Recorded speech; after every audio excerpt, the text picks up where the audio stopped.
Attention bird people. It's time for Out There with the Birds, the podcast that's been there, done that, and got the t-shirt with your hosts, Ben Lizdas and Bill Thompson III. Out There with the Birds is supported by Swarovski Optic, makers of the amazing EL series of binoculars and the BTX spotting scope, which combines the magnification of a scope with the clarity and comfort of binocular vision. Learn more at SwarovskiOptic.com. That's Swarovski, followed by optic with a K.com. Tamron camera lenses offer powerful performance that exceeds your imagination. Discover the full line of ultra telephoto zoom lenses at tinyurl.com/tamron-bwd. Red Start Birding is your new resource for birding optics, gear, and expertise. Great birding starts at redstartbirding.com. And support also comes from the Reader Rendezvous Birding Adventures from Birdwatchers Digest. Come birding with us in our favorite places. Learn more at birdwatchersdigest.com/RR. And now, here they are, Bill and Ben.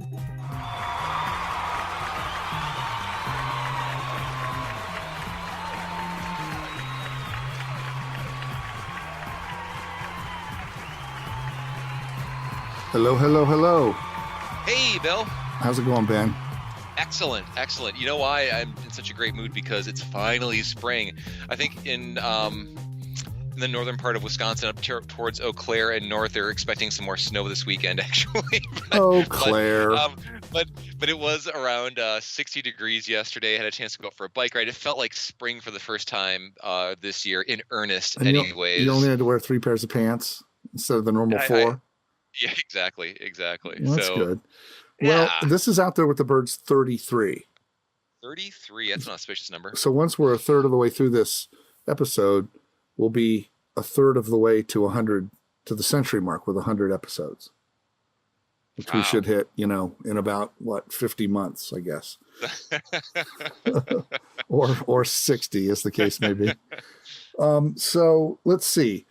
There's a lot going on, and of course, there's a lot going on. Later on in the show, we want to update our listeners on the Out There with the Birds Global Big Year Challenge.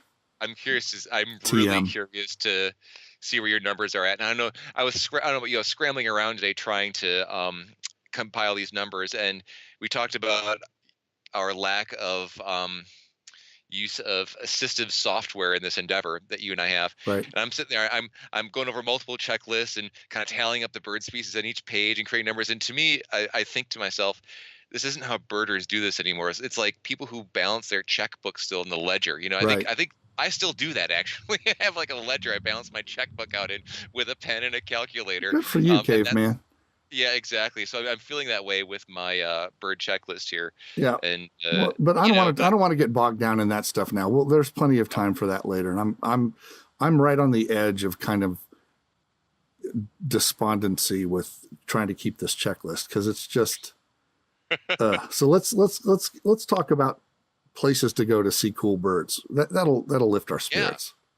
Well, so you and I are heading into a big travel season because we get to go out to a lot of birding festivals, and we wear a number of hats there. We go and we talk about Birdwatchers Digest, the magazine that you publish. We talk about our podcasts, the tours that we lead. We go and we lead birding tours at these festivals. And then, of course, we're going there with Red Start Birding and talking to people about binoculars and spotting scopes and selling them stuff. So you and I have a big chunk of traveling coming up here. We do. So, we're going to be at the New River Birding Festival in West Virginia towards the end of this month. Yeah, it's like starts the April 30th, but we're going to be there May 1. Yeah.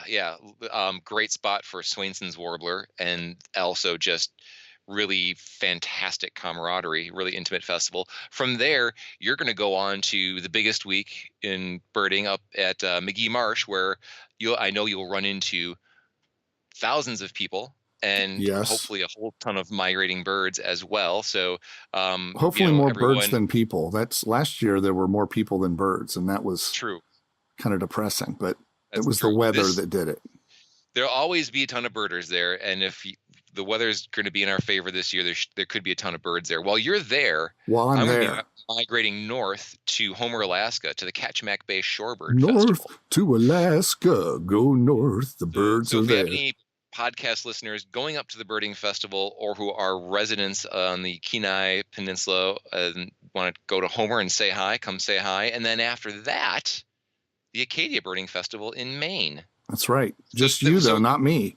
Correct. So this is going to be beneficial for checklists. But I thought that it'd be kind of cool to just do a couple of highlights of some of the birding festivals around the country that we're not going for to. Our listeners that we're not going to necessarily. On the Birdwatchers Digest website, there's a festival finder. Very handy. Very handy. Plug in the month, plug in the region, where you want to go, boom, and it'll tell you a list of events. So I went there, and I'm just trying to get a good idea of what is on the menu for birders who want to go see birds this spring and who are willing to travel to an event. So, starting up in the northern regions, you've got the Ketchikan Bay Shorebird Festival and the Copper River Delta Shorebird Festival. Which I went to many years ago in Cordova, Alaska. That's cool. If you want to see a ton of shorebirds, I had emperor geese up there one year. You and I got life-bird spruce grouses up in that neck of the woods before, so that'd be one to check out.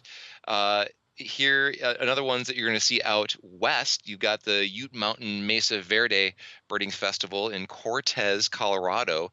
California condor possible there. They had that a couple years ago. Golden eagle and a elusive life bird for me, northern pygmy owl. Oh, really? You've never seen that? Nope. That's going to be a new bird for me. Hopefully, I'll be able to see that at our Reader Rendezvous in Colorado this summer. We'll aim to get that. That'll be good. Yep. You can go to Ellensburg, Washington, with the Yakima River Canyon Birding Festival. If you want to see lazuli bunting, sage thrashers, Lewis woodpeckers, and evening grosbeaks. What was the name of that one? Yakima River Canyon. I thought it was the Canyon River Yak Festival. No, you're thinking of a different event that happens every year. Because I love me some yak butter. That stuff is good.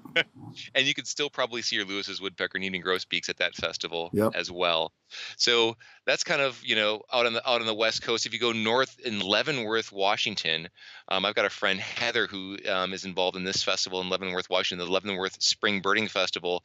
And Leavenworth is this neat old Bavarian style village up in Washington. And the reason, and this is the 17th and 20th of May, the reason I would want to go there, in addition to seeing my friend Heather, is white-headed woodpeckers are there. Sure. That's another bird there that I have never seen before. Another life bird. Okay. Yeah, I know. I got to get out west.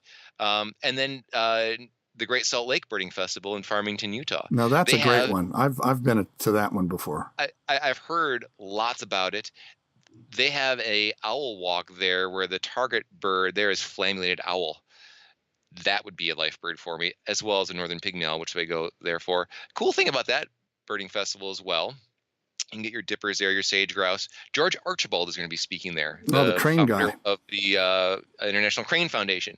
So that's a draw for that festival. Yep. And then if you kind of head back towards my way, towards the Midwest, you got the Shigawamigan Bay Birding and Nature Festival in Ashland, and another, May 17 through 19, right when the Ashland, Wisconsin. Yep, the Eastern migrants are going to be pouring through Ashland that weekend. Guess who the keynote is there? Let's see. Yeah, you're right. Our friend Al Batt. No kidding. Yeah, Al Batt's going to be there. So that right there would That's be a draw. Going to just for that. It's on the shores of Lake Superior, and it's in the lovely state of Wisconsin. And you get to say a great word like Shigawamigan. What does that mean? That's Native American for Al Batt's going to be talking here. Cool. Yeah. Al Batt is the tallest Lutheran I've ever met. That's an auspicious designation there, Bill. And he's also I know when you first met me, you said, "How tall are you?" And then you asked me, "Are you Lutheran by chance?" So I know you check these things. I do. It's a thing. And Al's also probably the funniest human being that I know personally. That guy is just keeps you in stitches. We heard him listen. We listened to him give a keynote at the Potholes and Prairie Birding Festival years ago.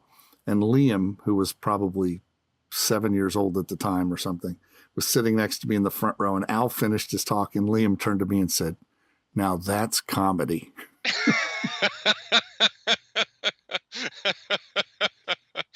Oh, Liam. Yeah. So, these are some good events, man. And I got a couple more. We're going to work east here, okay? I got a couple more I want to mention. So before you go to the Shigawamigan Bay Birding Festival to go see Al Batt, you can stop at the Horicon Marsh Birding Festival and get your ducks on. Get all your ducks in a row there. That's May 10th through 14th in Horicon, Wisconsin. Great National Wildlife Refuge. And then heading east, our friends at the Cape May Bird Observatory have their Cape May Spring Festival. Right. That's going to be the 18th through 20th. And you know, Cape May, I mean, Curlew Sandpiper shows up there pretty regularly, red knots. Anything is happening in Cape May. You and I are going to be there for our own reader rendezvous this fall. Right. So that would be a good one. The Festival of the Birds at Presque Isle in Erie, Pennsylvania. Tons of Eastern migrants. What appeals to me about that one is our friend Drew Lanham's going to be talking there. Oh, nice. Yeah, so if you're in that area, if you haven't met Drew or read any of his books, really well-spoken speaker, excellent author, really fun guy to hang out with. That's May 18th through 20th. And that's kind of, my roundup there of some of the stuff that I would go check out if I were in these various areas. But like I mentioned earlier on the Birdwatchers Digest website, you can go to the festival finder and see everything that's on the menu that's worth going to in May. Yes. There's lots more. This is just tip of the iceberg. Yes. So, but that's why we're so busy in May, isn't it? It is. It is. And, I've been pleased. Our weather finally turned. We had about half a day of spring here in Southeast Ohio, and now it's summer. Mm-hmm. It's like 85 outside today. It's hot. Hey. You can probably, if you listen closely, you can hear the guy whose building is behind the Birdwatchers Digest office here. It's a beautiful day. And what do you do on a beautiful day? You repair ATVs. First, you fix the engine, then you take the muffler off, then you run the thing back and forth up and down the parking lot. That's how it works. To make sure that you get into the podcast recording. Maybe doing it while banging pots and pans together. That's right. That's right. With a bullhorn. Anyway, at least it's better than the kids that were repairing their monster mud trucks a couple months ago. That was daunting. That's trying. Cold. Those are cold weather repairs there. That's right. As it warms up, you get out the ATVs then. Exactly. Well, there's lots of good travel coming up. I'm actually taking off in a few days for a week in Colombia. And I'm going to be going on one of the new birding trails down there in Colombia. And I'm going to learn a lot about how they're using ecotourism to help local indigenous communities along the northern coastline of Colombia. I'm excited about that. Yeah, that should be fantastic. I've never been to Colombia before. Have you been there? No, it's another country for me. Oh, nice. So I'm stoked about that. Also, just have been, keeping really busy. We've been getting lots of calls about red start birding, and that's very cool. I'm really pleased about that. And you and I have talked about trying to answer a different optics question every time. Right. And I got one today. Somebody asked me, You're springing this on me. I like it. Yeah, because I know you can handle it because you are, after all, what are you? The LeBron James of birding optics. At some point, LeBron's lawyers are going to get in touch with us and say, you guys got to stop saying that. Nope, but in the meantime, we've trademarked that. I'm sure we have. Okay. The Birdwatchers Digest corporate law team has gotten right on that. Exactly. So the question I got today was from a longtime Birdwatchers Digest subscriber who wanted to get a new scope. And he said, what's the best top end scope to get? And I said, well, it depends on your personal preference. When you're in that rarefied air at the top of the field, it's really down to a matter of personal preference, right? Yeah, absolutely. And this is when people are gunning for the best equipment out there, and a lot of birders do like to use the nicest equipment out there because it just makes bird watching that much more fun and easy on the eyes.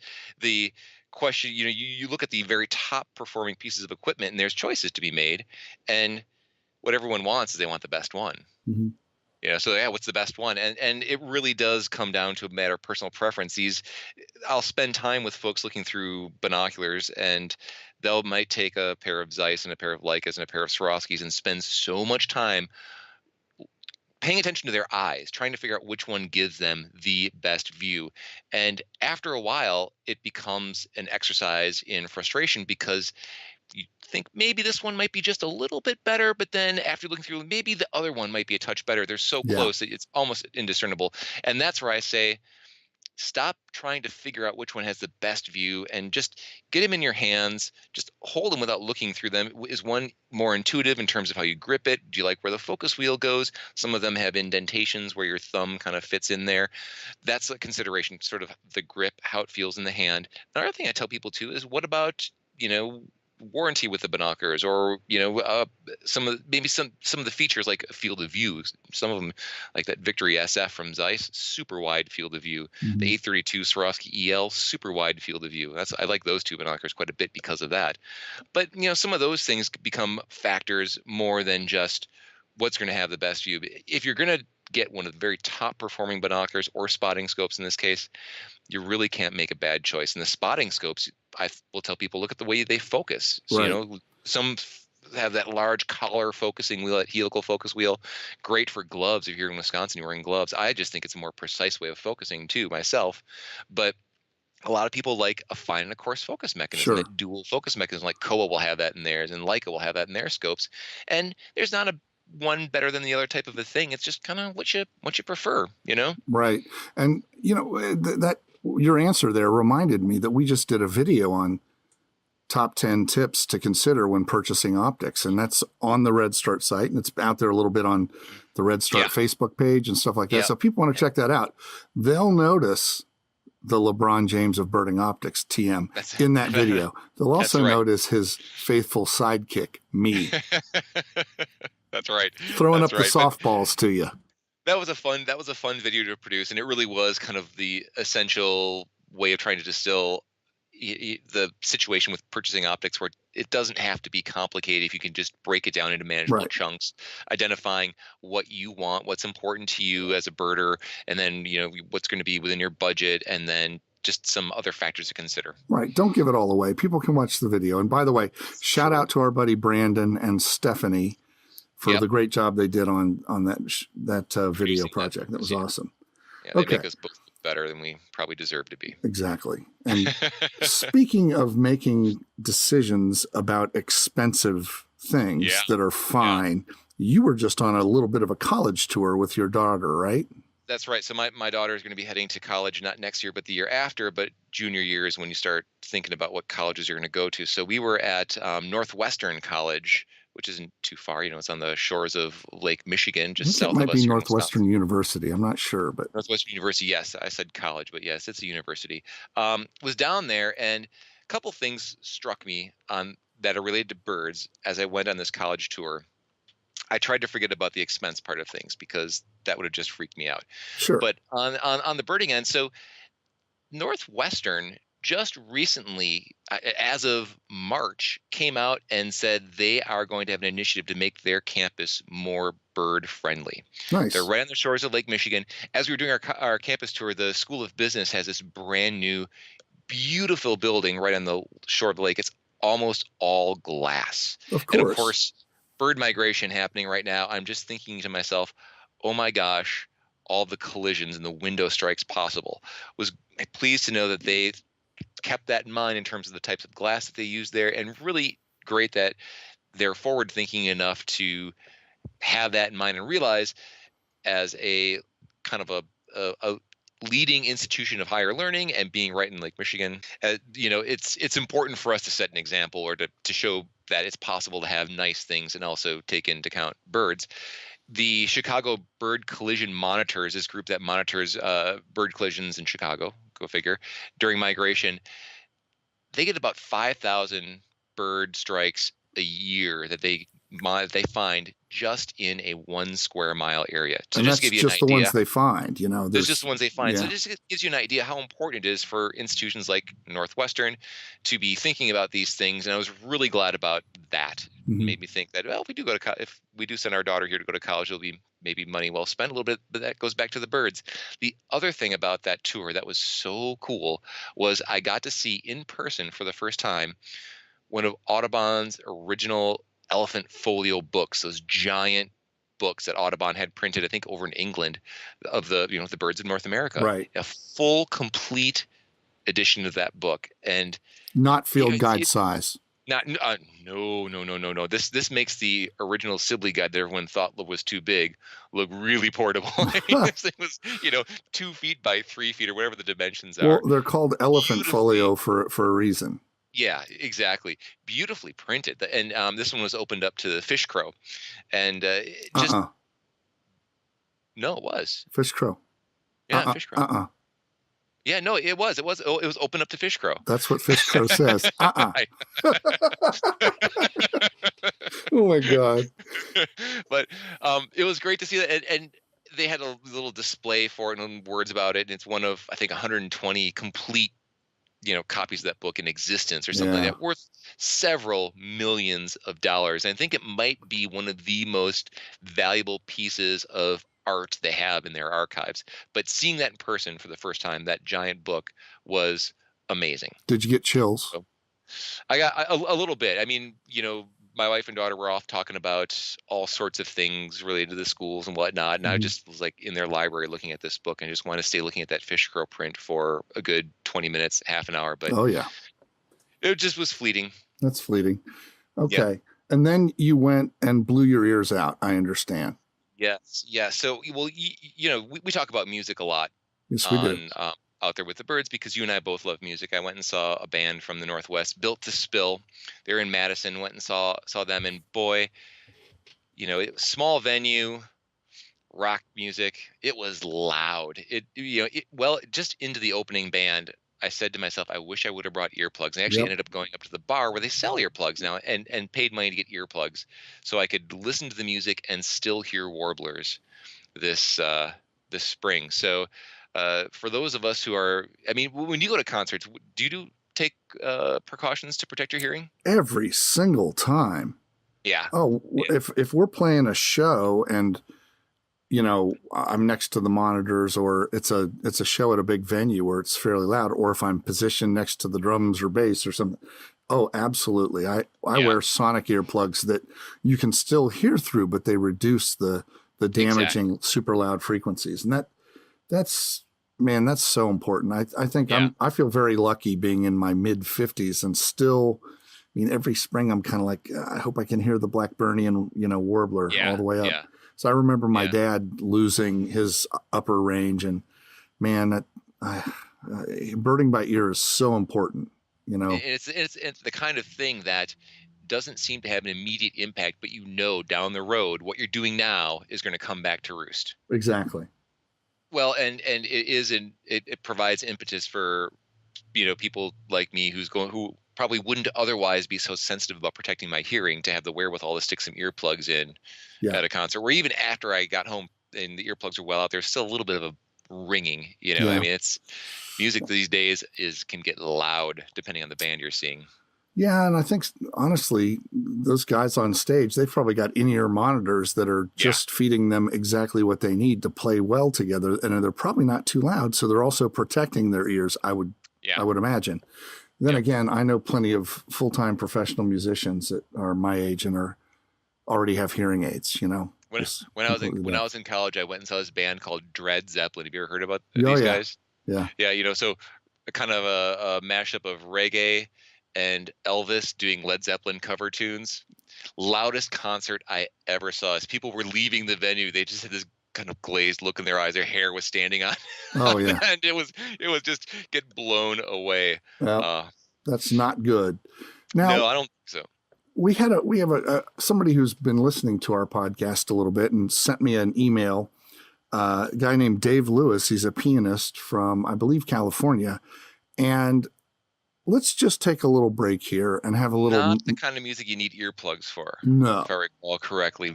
Much easier on kind of the ears and the psyche, perhaps. Yes. Yes.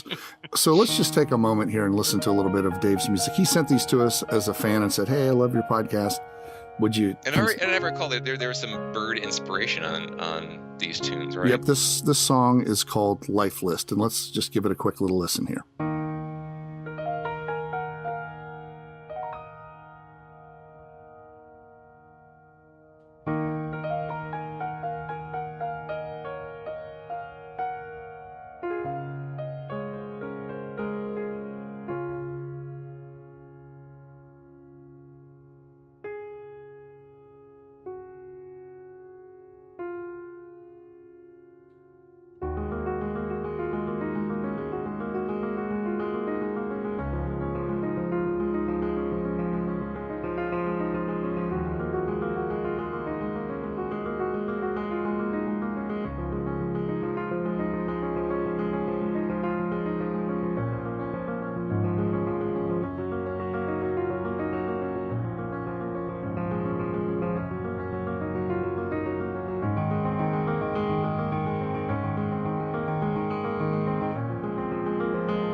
Well, that was very nice. I feel much more Refreshing. relaxed now. Very refreshing. Just kind of like waking up perky on a spring morning, ready to go birding and add birds on my life list. Oh, what a good segue. Hey, shout out to Dave Lewis. Thanks very much for sending those to us. You can find his music on YouTube. David Lewis is his name. Check it out. Is that Lewis? Lewis? It is, just like the woodpecker. Yep. Okay. All right. And speaking of Lewis's woodpecker, that's a bird I added to my list out in San Diego back Did you really? Yep, in February. Did you get white-headed woodpecker out there? I did not. Yeah, I've been to that birding festival a number of times. Never had white-headed woodpecker there. But if you would have gone and got white-headed woodpecker, I can't say I wouldn't be a little bit resentful. I believe white-headed woodpeckers are a little bit farther north. I got my life white-headed woodpecker at Point Reyes, I believe. So, okay, many years ago. I'm on the lookout for that bird. Good for you. Okay, so now is time. It's time for us to discuss the Out There with the Birds Global Big Year Challenge trademark. And I'm going to just say I am super frustrated because that was one thing when we were chugging along through January and February. And I had an old checklist, ABA, trifold checklist. And I was just checking off the birds and marking them. Felt pretty good. I think I was up around 170 or something at one point. Then we went to Honduras. Yeah. And we were not just there for one trip. We were there really for two different trips, which yielded us pretty much the same birds, but also maybe I would say 25% different, or maybe 25 species that were unique to either list, something like that. Yeah, maybe even a little bit less, but yeah. Yeah. And so I have tried a couple of different times to do this online, do it digitally. I don't have any list keeping software currently, and it's been very frustrating. I've tried numerous times. I've even called Dawn Hewitt, our managing editor, in to help me try and figure out how to do my year list on eBird. Not possible. So the email is going to be coming in for people volunteering to help you out. I need some remedial help on that. So I'm giving up on that part. It's too frustrating as my dear departed editorial mentor, Mary Bowers, who just died back in January. She used to say, life's too short to waste your time doing this. She would say that when she was reading manuscripts that weren't going to get accepted. So anyway, I tried to go through my old ABA checklist book, and I realized, this will be great. I found it was what I have been keeping my checklist in up until a few years ago. Problem is, it's from 2008. Yep. So I'm sure I'm missing some birds, some splits and whatnot. Yep. But I went through that, and I think for this year so far, that number is somewhere around, in the U.S. only, 282. Then I went and I did one of the weeks from Pico. I didn't do the second one because I'd have to compare both lists and, And I think I added about another 208 species. So that would make it 490 total species, it looks like. Wow. 490, huh? Well, now, let me just say, there were a few birds that we saw down in Honduras, like indigo bunting and northern water thrush. Well, not northern water thrush, but a few birds that we saw in Florida and maybe down there too, Yeah. Yeah. So I'm figuring I'm probably somewhere around 470, something like that. I mean, there were a lot of birds that crossed over on both checklists. There are a lot of birds. North American birds. North American birds, yeah. Mm-hmm. So, what I did is I ended up taking all the North American birds that we saw in Honduras and add them to my North American checklist. This is going to make some listeners cringe, I'm sure, because I wanted to consolidate them. So then I would only count. Now, you were doing this on analog too, right? Oh, yeah. Sure. So I was going through the checklist of the Honduran birds that we had and just counting the birds that are only in or that aren't on the North American checklist and added those to my North American checklist bird. I came up to 376 birds. Well, that's probably more accurate. That's probably more Yes. accurate, because I was just quick and dirty for today's I episode. feel pretty comfortable with that 376. I'm expecting you to be ahead still because all those western birds out in San Diego. Right. But I would be surprised if you had more than 100 birds. I mean, granted, there are lots of birds around the Dane County area here in Wisconsin that I have yet to go out and see during migration. I'm thinking kinglets in particular that are around that I haven't seen yet. But I've just been too busy touring colleges, recording podcasts, doing reviews of the BTX spotting scope for Birdwatchers Digest. These important things in life. Sure. Getting your ears blown out by Built to Spill. That's right. That's right. Okay. Well, Ben, we've reached the nadir. No, the apex. No, the finish line, let's say. The finish line. Of yet another episode. Epic. Number 33 in the book. Episode. Man, that goes quick. That goes quick when you're having fun. It's not quite as quick when you have to edit them, but it's nonetheless, it's quick. So thanks once again, man. It's Friday. Go have a good weekend, and you too. I will be looking forward to recording number 34 with you very soon. Okay, on the backside of your Columbia trip. On the backside of Columbia. Yeah, we won't do a checklist review there. Okay. Yeah. Okay. Find some ketchup. Okay. See ya. All right. See you, buddy.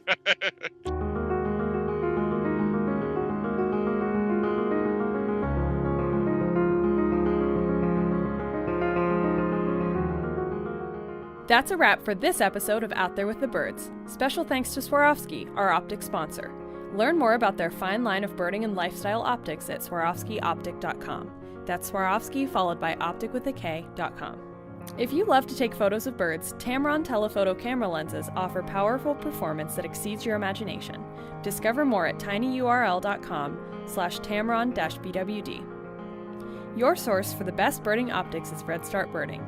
Great birding starts here. RedStartBirding.com. Finally, we're also supported by the wonderfully enriching Reader Rendezvous birding trips from Birdwatchers Digest. Your next birding adventure starts at birdwatchersdigest.com/RR.